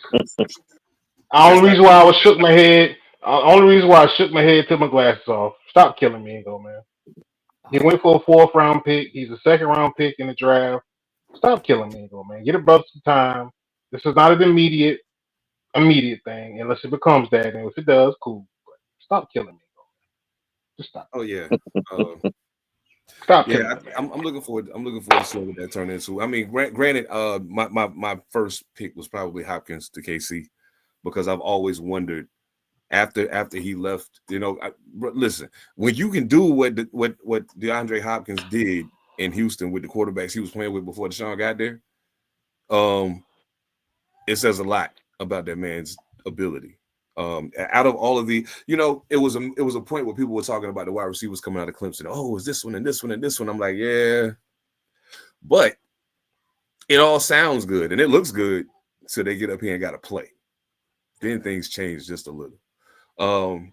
Sammy Watkins, I think injuries robbed him of a lot. Sammy Watkins got robbed by injuries, but also some of it was him just not playing well. I saw plenty of games where he wasn't hurt. He just wasn't getting separation. And he's fast. How are you that fast and you're not getting separation from nobody? You know what I'm saying? That whole 13 receiver class was fucked in some ways. Yeah. It was late, but it was fucked. You ain't lying. So yeah, I'm looking forward to seeing what that turned into. With that said though, here's the question, and we can make this the last question before we make our picks. Is Dallas doing themselves a disservice by not seeing what Trey Lance might have to offer them? Because let me put it in, tell you why I'm asking the question. The only reason I'm asking the question is this. Yeah, you see him in practice, but I personally have played at every level of football I played, at every stop I've made playing football. I played with somebody who didn't play good in practice because he don't like to practice. But when the lights come on, it's a whole different ball game, and everybody knows that. So it's just like, okay, we ain't gonna talk shit. The coach might get on your shit just so we all know it's fair.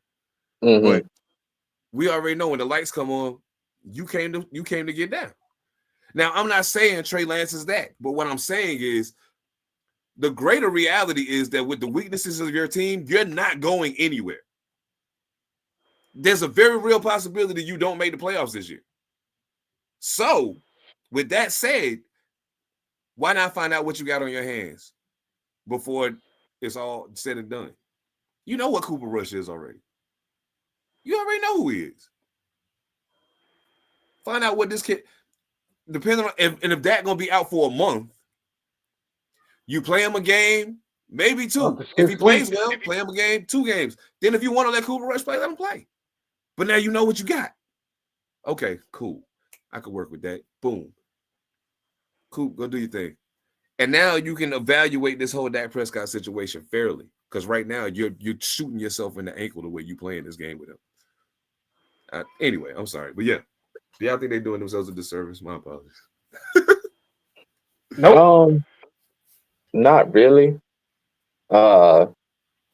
Because I think there's something that the NFL knows, the scouts know, the teams know that we don't know about him, or maybe his mental acuity, maybe his situational awareness, maybe his ability to learn new schemes, playbooks, things. There's something we don't know, because if we to look at that man on the field before he came to the NFL, to look at him in practice, to see his level of athleticism, to see how his arm is, to know that he can get out of that pocket when he's supposed to get out of that pocket, and not see him play at all, there's something else that we don't know. And I would like to know what it is. You're the third starting quarterback you're third on the depth chart, but you've been in the league for years now. You sat in Green Bay, you sat in San Francisco. You've been in the league for years now. I think there's a reason we're not seeing Trey Lance. I don't, and like I said, He ain't sitting in Green Bay. Think of Jordan Love. Oh yeah, I'm thinking Jordan Love. My bad. San Francisco, boy, set in San Francisco. Just sat there. Brock Purdy came and jumped over you in San Francisco. It's something we don't know, dog. It's something we don't know. That probably has nothing to do with athleticism. To make it hot, it probably ain't got nothing to do with his athleticism at all. No. He just ain't ready. About athleticism, he'd be the starter right now. He's well athletic. Right now, he could be out there playing. Yeah. There's something else going on, dog. I don't know what it is. I hate to see it because I really want to see the kid play, but I don't think he's gonna get on the field, dog. I think if Cooper actually goes out there and does what he's projected to do, we ain't gonna see Trey Lance. We won't see him play for the Dallas Cowboys unless somebody get hurt, and he has to play. But I think that he's just there as a stopgap, and if Dak doesn't get egregiously hurt and Cooper Rush is still up on his feet, I don't think we'll see Trey Lance and Dallas pass this year. Yeah. I don't think we'll see him, man. I think the Dak Prescott experiment is coming to an end. Like Phantom alluded to earlier in the season, I think this year we're seeing it. I think we're finally seeing it this year that I haven't even heard my staunch Dallas Cowboy fans say what they usually say about their own team. I think everybody is finally seeing it. Bro. Yep. It's crazy you said that because I noticed that the other day. I was like, man, you know what's weird this football season? I know a whole lot of Cowboy fans. Nope. I ain't hearing them. And my team's terrible. So for mine y'all is too. Shit to me knowing my team is terrible. Right. My team is bad too. And they ain't even talking junk to me this year. Yep. So I'm like, okay, I think we finally and I'm happy about it, yo. I'm happy about it because now we starting to see teams. Arizona, you don't know whether to bet for against Arizona now. You don't know whether to bet for against Seattle now. You don't know if Houston's gonna win. You don't know if Cincinnati's gonna win. Don't matter who they play. So I like it, man. I like it a lot, man. This is really, really good. It's been since we were kids. Was the last time that you really didn't know who was gonna win a football game, and it's cool. It makes Sunday cool. I love it. Yeah. We gotta get on these picks, man. You got 3 minutes, bro. No, I'm saying I want to get Phantom's take real quick, and then we're running. So I'll make it real. I can make this real quick, easy, quick, and small. No, he should not play right now. Cooper Rush should play while you have a chance to make a sliver chance to make the playoffs. The Trey Lance experiment comes later in the season because he's young. And everything y'all said is he was traded up for the pressure being number 3 overall pick. Yes, you're the next generation in San Francisco. It didn't work out. Cool, no problem. But the Cowboy scouting, which is very interesting, and I can tie 2 things together, is the Jonathan Mingo trade based off Jonathan Mingo for what you trade for in the 4th round. And what you trade for Trey Lance for, which is a 4th, 5th round too. There's something there they see they can develop, whether it's Mike McCarthy there or not. We'll take that chance and see it moving forward. So the Cooper Rush is the now.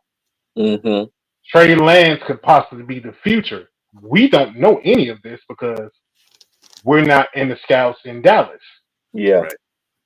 Mm-hmm. And Trey Lance had pressure at 19, 20 to be the quarterback to take San Francisco to the promised land. He don't got that anymore. Yeah. Right. And I think from a business standpoint, he's young, he's not hurt, he can play, he's got great athletic potential. You can still get there's still value in Trey Lance. Yeah. You ain't gonna get no value out of Dak. Yeah, you will. Yes, you will. You think so? Of course you will. Who gonna take him? I'm sorry. Cleveland might take him. It might be shit. Thank you for taking the words out of my mouth. There may be some hesitancy to take Dak, but there's a team always looking for a quarterback. Dak is better than Jameis Winston. And you can get assets. You can get assets for Dak to help further trade. You can get assets for Dak to further help and put players around Trey Lance. Indianapolis will take him. Yeah. Not Because necessarily. Anthony Richardson, you're trash, bro. God, that's Yeah. crazy. You're No, terrible. I can't see that. I can see a Indianapolis, Cleveland, Charlotte. Hey, watch your mouth. Watch the pump your brakes. Hold up, dog. Hey, go to the picks, dog. He didn't end the whole conversation. Go to the picks. Nope, we ain't even doing that. He better than Andy Dalton. He better than Bryce Young. Okay, well, take him in New York then. I will over Daniel Jones for sure. I'll take him in Vegas right now. For sure, I'll take him. Well, y'all can have him. I'd rather go. Let's go to the picks. That's a whole other set of conversation. That's a whole other set of hurt. I don't think we want to inflict. Y'all can have Danny. I'll take Bryce Young. I said that I said that last podcast. I don't want Danny. I'll take Bryce Young. Shit, I don't want Danny. Yeah, is this the Davis family? Listen, I need y'all to listen to me very carefully, Davis family. Okay, listen to me very carefully. Call the Dallas Cowboys and tell them they don't want to do nothing with Trey Lance. They might as well let us have him. They can have Aiden O'Connell, Gardner Minshew, and a whole. Oh, they're not, bro. They'll give you that, bro. They'll give you that. They'll give you that. They're not giving you. They ain't giving you Trey Lance. I want Trey Lance. I don't want that. No, they're not getting, bro. Trey Lance, hey, bro. They're not getting Trey Lance, dog. I'm telling you, you're not getting him. I don't want Dak or his fucking contract. So like, nah, I'm cool. It's really the contract. I would take Dak on my team just to play quarterback. It's that contract I don't want. I'm not paying that man that. Nah, dog. You ain't getting Trey Lance, dog. Trey Lance will be in Dallas longer than Dak will be at this point. I believe. Yeah. I believe that. Hey, you know what? I had a wild thought about The only way I'm wrong. It's the only way I'm wrong. It's the only way we're all wrong. The end of this season, if they decide to let him walk or whatever, then that answers every question we have. Yeah, I think the next time we see Trey Lance is not playing quarterback. And I think that's what they're not trying to tell nobody. He's fast. He's tall. He's athletic. He could be a receiver. A wide out. He could be a slot receiver. I wouldn't put him out on the numbers, but you can put him in the slot. Let him work. Put that athleticism to use for something because I'll bet you right now. If they ain't fixed that, he's never gonna be an NFL quarterback. Bro, I bet you right now that shit ain't happening, dog. I promise you it's not happening. I bet you right here now. Have any kind of elongated career for him? They might want to. Nah, I can't see him. Trey Lance will be a quarterback, dog. Anything like that. No, I could see him as an outside. We've seen a lot. We've seen a good number of former quarterbacks coming to the NFL and turning to wide receivers. We've seen it. Bro, okay, I'll tell y'all what. Whatever y'all want to put on that's reasonable. I'll take all bets from both of y'all. I'm not putting no bet on it, dog. I'm saying it will make sense. I am. I'm willing to bet. I'm willing to bet right now. He's never going to be a starting quarterback in the NFL. So you said that shit about Sam Darnold. We said that shit about Sam Darnold. What do you look like? I seen Sam Darnold. Even when Sam Darnold, I never said that about Sam Darnold. Was blowing ass. He still looked better throwing the ball than Trey Lance did in San Francisco. Yeah, but yeah, Sam Darnold. Okay, the difference between Sam Darnold and Trey Lance is this: A, they both were young. B, the only difference is Sam Darnold is the future. Was supposed to be the future of the Jets. Trey Lance is supposed to take these summer bitches over the promised land in the hump, and we traded up to get this motherfucker. Oh yeah. Mm-hmm. In a Kyle Shanahan West Coast offense that his daddy and Mike Holmgren and all of them put together, and Bill Walsh, all that shit. I think that in San Francisco, they thought that Trey Lance was going to be athletic enough and accurate enough to run a 15 to 20 yard West Coast offense, and it turned out that he wasn't. He ain't on time enough. And his mental acumen would pick it up that fast when he didn't have enough football under his belt. Brock Purdy had enough football under his belt, and his mental acumen was able to pick that shit up. Trey Lance didn't have that. And he wasn't Carson Wentz because Carson Wentz had enough athletic ability to be like, okay, you can't pick it up. So just use your natural athletic ability to do that.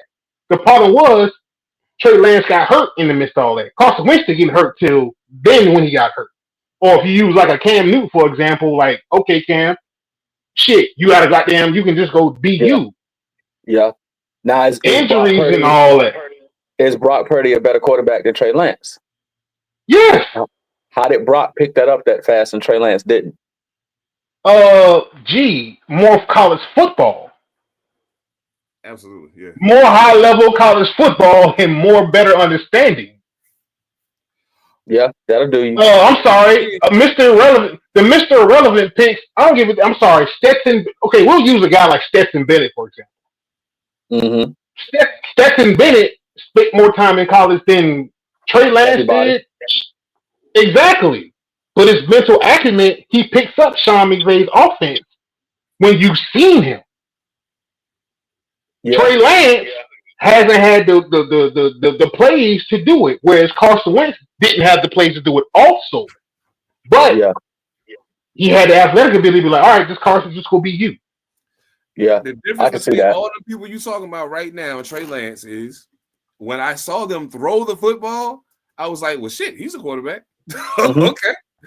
Now, I'm not saying he don't got a big arm because his arm is pretty strong. And I was kind of surprised by his arm strength, honestly. But yeah, his accuracy is doo-doo. And yeah, it ain't there yet. They haven't found a way to meter that and to get him more.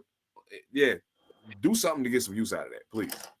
But yeah, there's just more. There are more quarterbacks that are more naturally accurate, and there's quarterbacks you have to just teach them how to. Everything doesn't have to get thrown through a bullet through a fucking hurricane. Put touch on it. Understand anticipation. Understand. Hey, throw two. You got to throw. You got to go 5. Throw 3. 2.5, and you'll get there. Yeah. Oh yeah. So ultimately, I'm sorry. Revisionist history. None of us thought Aaron Rodgers was going to be Aaron Rodgers. If you saw him play in the preseason and you saw him play the 2 games he played in the regular season, you wouldn't have thought Aaron Rodgers was going to be there. That's true. But oh man, Jordan Love. I feel it. Jordan Love, man. So I like that kid. I like that kid. I'm sorry. We didn't talk. I'm sorry. The man sitting to my in that corner, the whole Seven Da Pantha, didn't like Malik Willis until I told him, hey, Malik Willis in Greensburg in Green Bay look totally different in Tennessee. And what did he end up looking like? Totally different in Green Bay than he did in Tennessee. Does look better in Green Bay, but I still don't fuck with Malik Willis. But yeah, we all picked Baltimore to win the game. We all got that one right. So we all 1-0 right now. This is about to be hot. Detroit and Houston. Detroit. Who home? Houston. Detroit. I'm taking Detroit. Oh man. That's a tough one. Yeah. Give me Detroit. You know what? I don't think we talked. I think we mentioned it real quick, but I just got to shout him out again. Jared Goff has a perfect game this season. He didn't have a single. Yeah. Anyway, now, but real quick caveat to that: Detroit throws a lot of screens and short shit. Like they do a lot of that, but at the same time, you still have to complete the pass. You know what I'm saying? So, and with a team knowing that's what you like to do and being able to defend it, you have to be able to throw it where only your receiver can catch it and make sure you ain't throwing picks, and you getting yacked. Yeah. I love CJ, but I'll take Sonic and Knuckles and Panay Sewell and their interior right now. I'll take yeah. Oh, we was just talking about these niggas. Philly and Dallas. Philly. I see that. Saquon Barkley about to run crazy on them boys. I think so too. Welcome back, Michael Parsons. Yeah. Welcome back, Mike. You got something to deal with this week, bruh. Yeah, just in time to have to deal with that shit. Oh shoot! You said Philly too, Phantom? Oh yeah. Yeah. I already had my cowboy burn for this week, this year. Fuck them. Oh, me too. They done got me twice this year. Arizona Cardinals. We was just talking about them too. You don't know whether to go for them or against them. What you say now? Arizona who? The Jets. At home. Arizona at home. Arizona's home. I'm going with the Cardinals. Okay.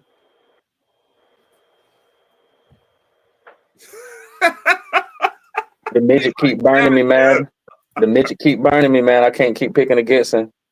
I feel you. Yeah. Hey, man, midget going crazy this year. Hey, he's having a very good year this year, man. He keep getting me, man. Hey, Aaron Rodgers. I'm going to fuck you up. I'm taking the Jets. Ooh, okay. You might have to take a flight to the Meadowlands because you're going to have to see Aaron. I'm going to have to come see Aaron. I'll take the Jets. I'm going to take the Jets too. All right. Tennessee and the Chargers.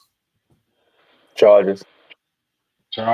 Will Levis coming back off injury. Chargers. Yeah, that's why I'm taking with Will coming back. Might be a good game. Yeah, it'll be good, but I think the Chargers will get it. I think so. Oh, this is going to be a good one though. And I'm very interested in watching this one. Pittsburgh and Washington. That's gonna be this is the one that game. I've been debating this shit all day. This shit been whooping my ass all day. Whole game. I ain't even watching Red Zone. I'm gonna watch that whole game this week. Well, don't rub it in, motherfuckers. I be at work, so don't call me at work. Yeah, if you call me at work and I was out there, man, in the trenches, I was like, God damn it, I can't see this shit right now. I'm trying to go out to the bar and look at the TVs and shit. What the fuck going on? Pittsburgh and Washington. That's a good game, man. Yeah. In Washington. In Washington. Yep. Yeah. That's what I'm saying. And they coming off the bye too. Yes, indeed. Yes. But Russell Wilson is playing excellent football right now, and he travels well. Damn, that's a hard one. Steelers.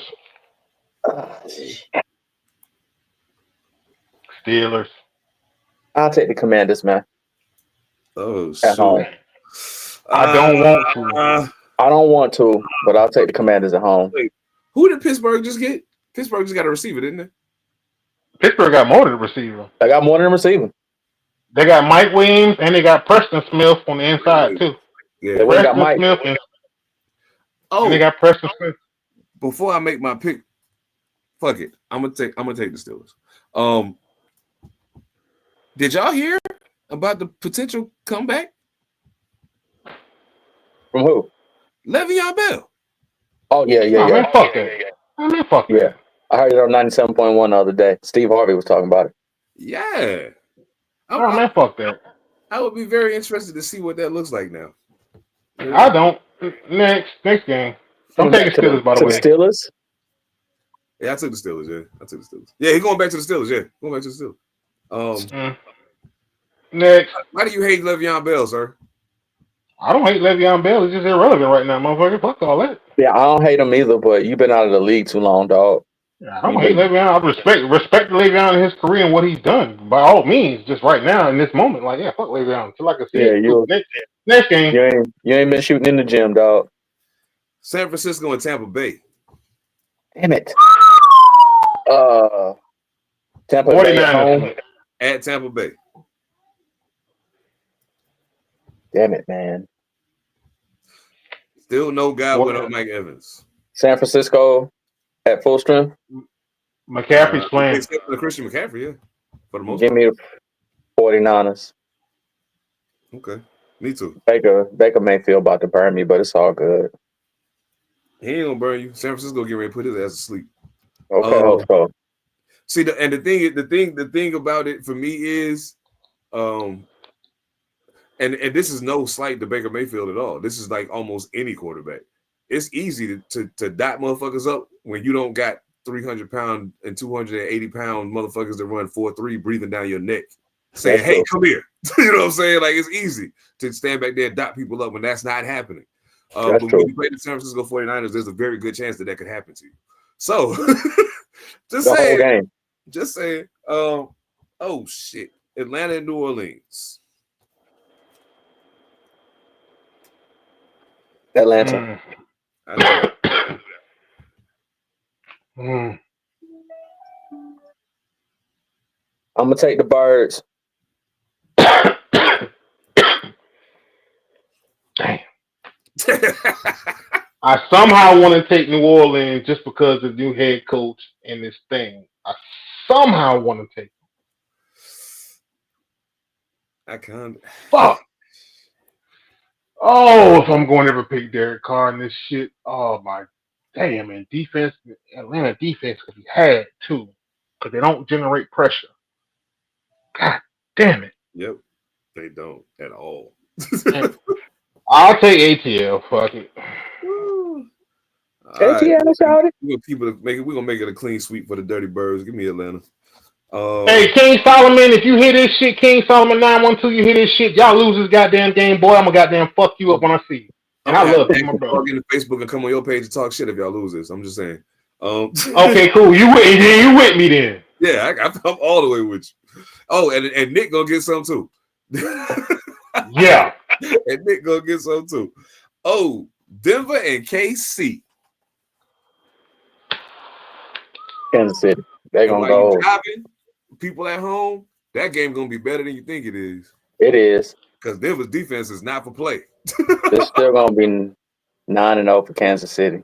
8-0, 9-0, whatever they are. I'm going KC. Yeah. Clean sweep for the Red guys.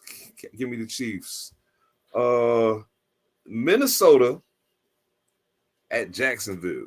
I don't care who they playing. Minnesota.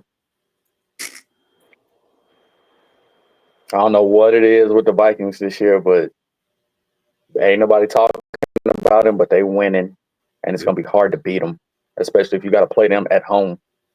Oh, yeah, they ain't no easy out at all. Not an easy out, man. The games that they lost, they were fights. You know what I'm saying? Yep. They lost was fights. So, yeah. I want to be stubborn. Uh-oh.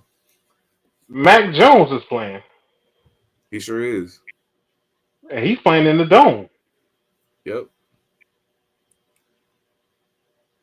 Do I got the balls to do it? No, they playing at Jacksonville. Mm-hmm. They're playing outside. Yeah, Mac Jones is playing too. Damn. Damn, I want to do it so bad. Mac Jones, Sam Darnold. Hey, man. I ain't mad at it. I understand. Shit, boy, this one got me fucked up. So I'm like, damn, he might get. Because this might be one of them games where you might question Trevor Lawrence even more if they win. Minnesota defense is as good as their offense, man. I don't think Trevor Lawrence is going to be able to stand around back there long enough to do his thing. Nah, Mac Jones is playing, not Trevor Lawrence. It's Mac this week. Yeah, Mac's playing. He's going to be running for his life, dog.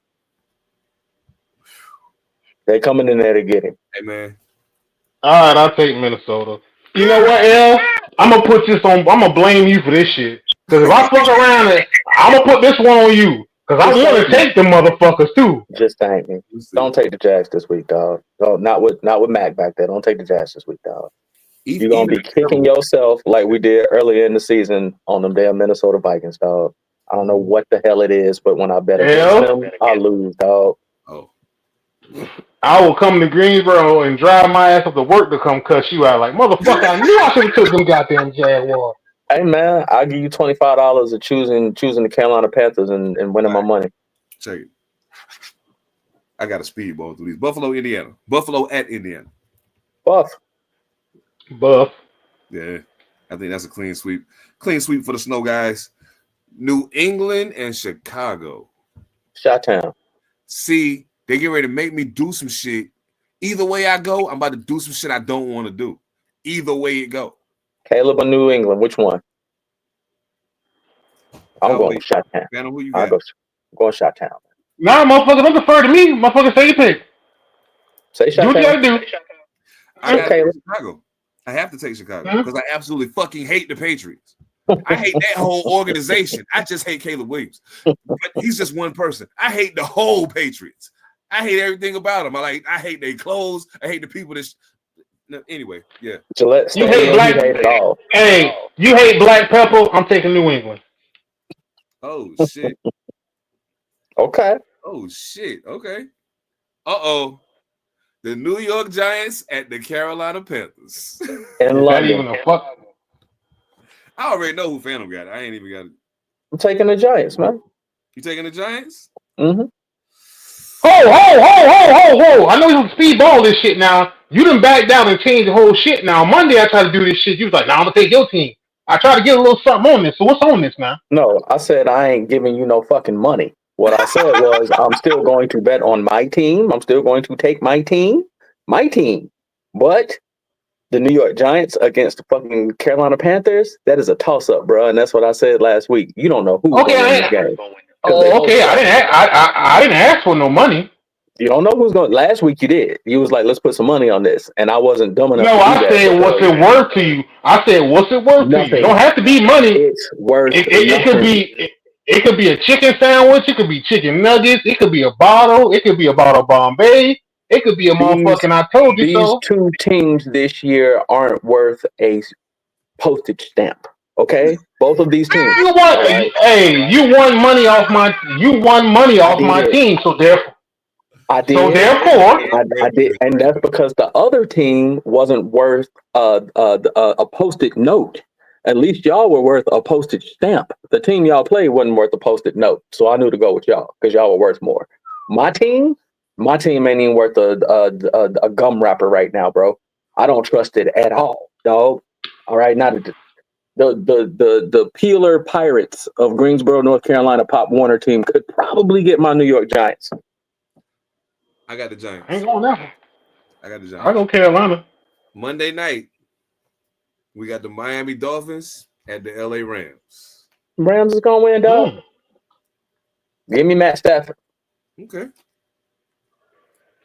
Yeah, I'm taking Rams on that one. Give me Matt, man. Taking Rams on that one. I'm taking the Dolphins. Okay. And you went there. And you went there too. I'm like, God damn! I want to bet. I want to bet with Tua. I'm taking the Dolphins for one reason and one reason only. Tyreek Hill. Tyreek Hill can't be quiet all year. Who the quarterback? Tua. Oh, there's no way I'm picking Miami ever again the rest of the season if he's still back there in the backfield, dog. No way. You can't. He's a 100% liability, bro. If he get hit the wrong way, he out the game. I can never pick Miami again this shit, dog. I call Tua the noise, yo. What can you do, dog? I'm fucked up for that, and I know it's all good, yo. You get hit the wrong way, bro, and we lose the starting quarterback for the game, and now I done lost my bet because the backup comes in. Can the backup get the ball to Tyreek Hill? Probably not. Skylar Thompson's trash, but he trash, man. And Dolphins, y'all should have just went and signed Kaepernick. I'm joking. Anyway, y'all know what time it is, man. All Purpose Podcast. We about to get out of here. See, did you see that look? You see that face he made? But anyway, salute the Pretty King. Salute the Echo Limitless. Salute to everybody over on Pantha Politix. Make sure y'all check out the Dose Hobos interview out on Sidebars right now, and make sure y'all lock in with us. Bring your people with you bring them over to YouTube Monday night. Bring them over to YouTube Monday night for Monday Night Live. Salute to Bombay. Y'all need to cut the check. Cut the check. You heard me? Cut it. The check. Y'all know what it is. You know what? Just because. Everything changed but the motivation. City to city, the same song on the station. Controlling the interest. Look how these kids dress. You cashing them. Salute the Ill Pope. Man, that's good stuff right there, man. On behalf of my man, Evan All Mightee, my brother Phantom, I am Seven Da Pantha, a.k.a. Pod Strickland. You get the point. We out here, man. All Purpose. We see y'all Monday night. One.